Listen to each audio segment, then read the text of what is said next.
Привет, я Саша Капуста, это канал Твой шрифтовой фетиш, серия видео по созданию вариативного шрифта FontLab. В этом уроке мы с вами поговорим о нескольких способах, как можно создать узкие диакритические символы. В прошлом уроке мы рисовали диакритику и добавляли ее к буквам, которые достаточно широкие сами по себе. Но если мы посмотрим на буквы, которые узкие, например, вот буква I, с обычной диакритикой она выглядит достаточно как-то неравномерно, слишком большая и массивная она сама по себе получается. Вот, допустим, я делаю такой глиф, смотрим на него, по соседству с какой-нибудь буквой вот такой, она выглядит достаточно, сильно вот эта вот часть выглядит массивно по отношению к этому вертикальному элементу. Поэтому в таких случаях имеет смысл сделать диакритику поменьше, сделать ее более компактную, более узкую версию, которую мы используем исключительно в таких узких буквах. И здесь у нас есть несколько вариантов, как мы можем это реализовать. Первый вариант — это нарисовать вручную каждый отдельный глиф. Их, в принципе, не очень много, но тем не менее поработать придется. То есть мы берем, открываем такой глиф и разбираем каждый из таких компонентов. Action, Flatten Glyph для всех мастеров в текущем глифе. Вот. И вручную вот это вот все мы сейчас зажатым C делаем уже. Тут, конечно, придется немножко повозиться, чтобы получился результат более-менее аккуратный. То есть, если теперь мы посмотрим на эти буквы вместе с какой-нибудь такой, мы увидим, что у нас эта диакритика меньше, а вот это больше. Но это, конечно же, не очень удобно, потому что у нас полностью ломается вся связь между этими глифами, поэтому тут нам поможет второй вариант, как это можно реализовать. Второй вариант похож на первый, разница лишь в том, что мы с вами делаем не вручную это, скажем так, мы делаем это вручную, но у нас с вами все равно сохраняется связь. Поэтому открываем ту же самую букву I tilde и удаляем вот этот вот элемент. Тут, конечно, нам желательно его удалить сразу везде, поэтому я так включенная. Вот это я выделяю, удаляю, вот тут я тоже удаляю. Теперь можно отключить редактирование во всех мастерах. И вот теперь у нас такая вот получилась простая буква I. Нам нужно добавить тильду. Что мы делаем? Мы добавляем элемент reference, выбираем инструмент Contour Tool и добавляем элемент reference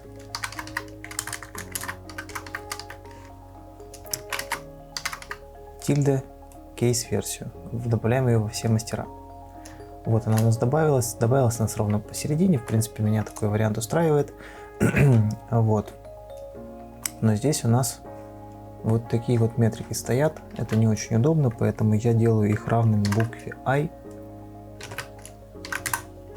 и копирую во все мастера. Вот я ее скопировал, но теперь, когда мы набираем букву I подряд, у нас, как видите, очень большой вот такой пробел между буквами. А если мы, например, сделаем все то же самое в автоматическом исполнении, например, вот здесь, я скопирую ее сюда и вставлю вот где-нибудь посередине. Не хочет вставляться. Ладно, вырежем ее вот тут и вставим где-нибудь вот здесь посередине.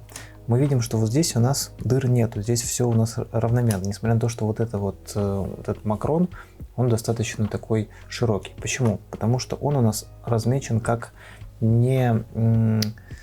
Вот есть такой переключатель, называется... Как он тут называется? Не вижу. Non-spacing элемент. Вот, этот элемент, который не влияет на метрики. И именно поэтому мы видим, что вот здесь он выходит за пределы, хотя сами метрики здесь у нас тоже ссылаются на букву I.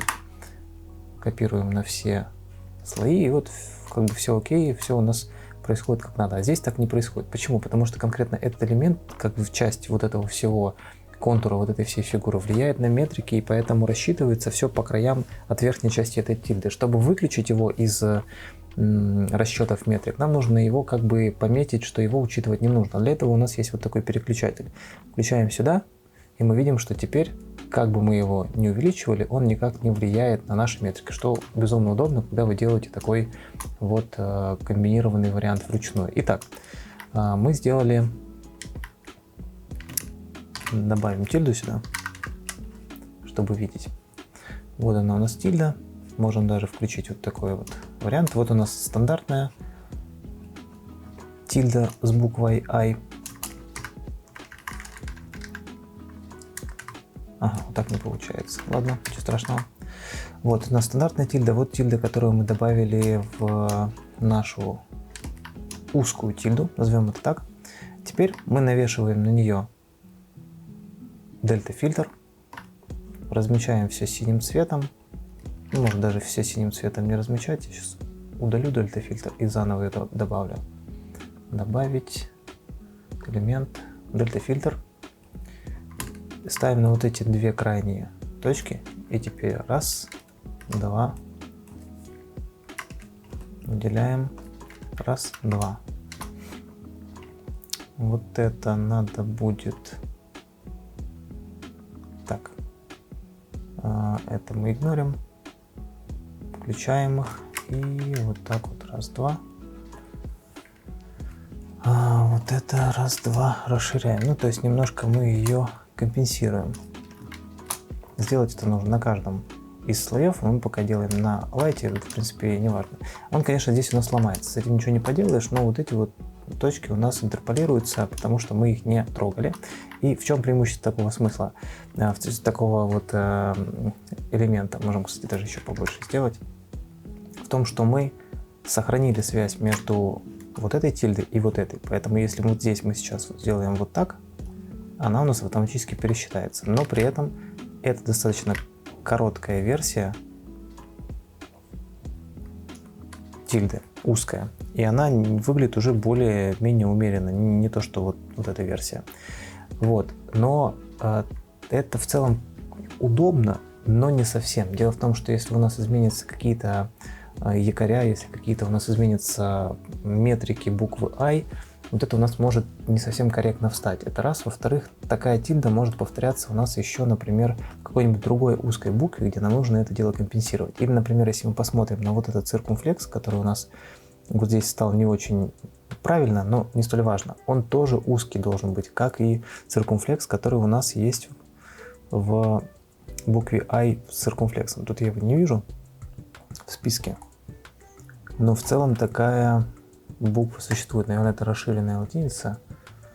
Вот здесь. Сейчас мы посмотрим. Вот она. I циркумфлекс. Вот мы ее добавили. И у нас есть точно такая же буква J, у которой тоже есть циркумфлекс. Поэтому имеется в виду узкий.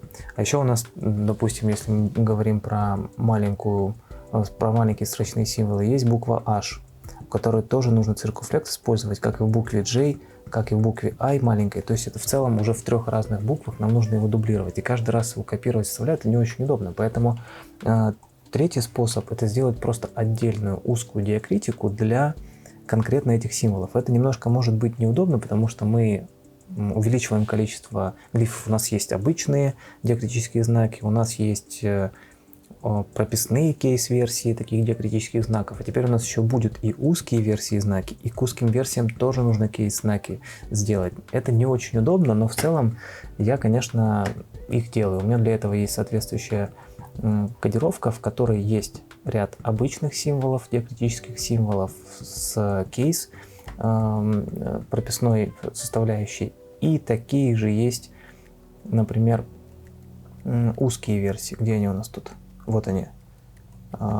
Все короткие версии диакритических знаков, которые мы используем в строчных и в прописных символах. Для этого я использую вот такой, так, допустим, вот циркумфлекс.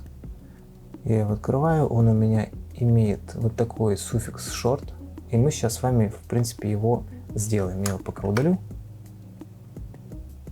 и сохраню проект. Для того, чтобы создать такой узкий вариант циркумфлекса или любого другого символа, делаем вот что.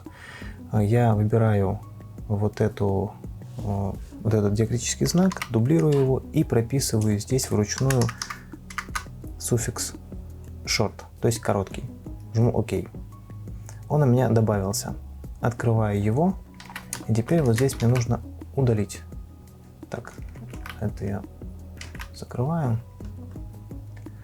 Мы сейчас делаем только прописные, поэтому я сразу к этому сделаю. Снова его дублирую. Ну, сейчас я почищу его содержимое. Tools, Action, удалить содержимое. Так, все, я его очистил. Теперь я делаю его дубликат. Ctrl-D. И теперь, несмотря на то, что у меня здесь уже есть суффикс short, я пишу суффикс case. Жму ОК. И вот он у меня добавился. То есть у меня теперь есть circumflex обычный, circumflex для прописных с суффиксом case. Есть circumflex с суффиксом short, то есть для узких символов, например, для буквы I. И circumflex для узких букв, но прописных. И что я делаю?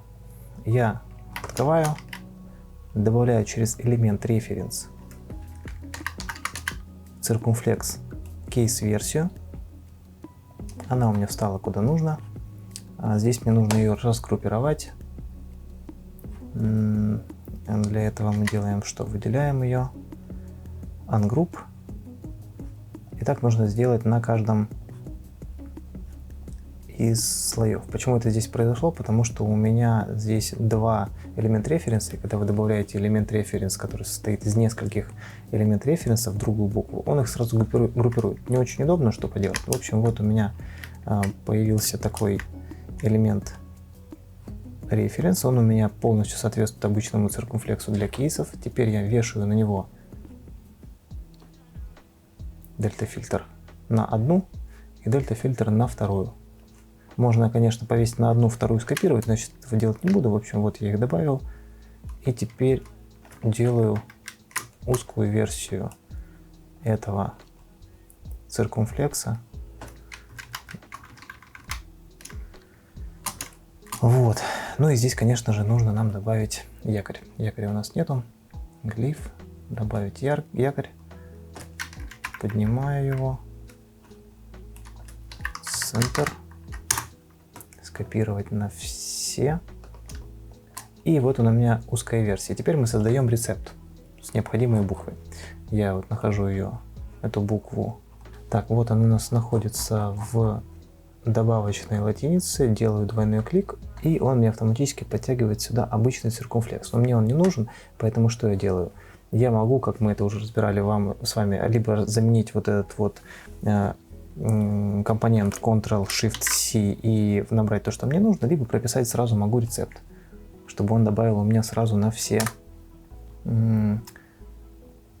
слои. Я вот здесь дописываю short.case и теперь включаю с зажатым альтом, он у меня включает сразу на всех слоях. В общем, что мы видим? Мы видим, что у нас эта буква скопировалась, вот она у нас здесь есть, и она отличается от вот этого вот циркумфлекса, потому что я сделал ее отдельную версию. То есть за счет того, что это элемент референса и дельта-фильтр, я могу их как угодно вот так вот менять, и все мои изменения, которые у меня были сделаны в оригинальном циркумфлексе, они у нас переносятся и на короткую версию. Вообще я сделал изначально версию циркумфлекса для строчных, потом с дельта-фильтром, получается, в прописной версии я его увеличил, растянул, и в короткой версии я тоже беру уже не прописную версию, а оригинальную для строчных, и ее дельта-фильтром растягиваю. То есть по факту я всегда редактирую только одну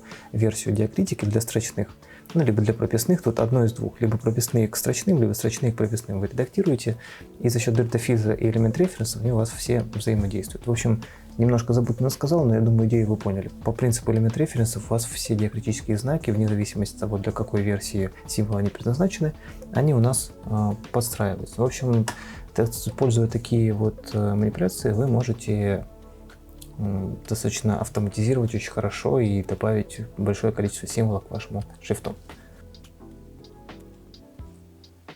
Если по ходу этого урока у вас возникли вопросы, то задавайте их в комментариях на русском или английском языках. Этот курс залит сразу на несколько видеоплатформ, а значит я могу их не увидеть. Поэтому подписывайтесь на канал в Телеграме и задавайте вопросы в чате «Делаем буквы». Все дополнительные материалы будут выложены на сайте «Твой шрифтовой фетиш». Там же вы сможете найти шрифты Rayер и Zasker, которые я упоминал в курсе. А еще делайте скриншоты вашего шрифта, хвастайтесь в соцсетях и отмечайте «Твой шрифтовой фетиш» в публикациях с этим хэштегом. Мне и вашим шрифтовым коллегам будет интересно посмотреть на ваши успехи в ходе этого курса. Если видео оказалось для вас полезным, подписывайтесь на канал, ставьте лайк и увидимся в следующих уроках.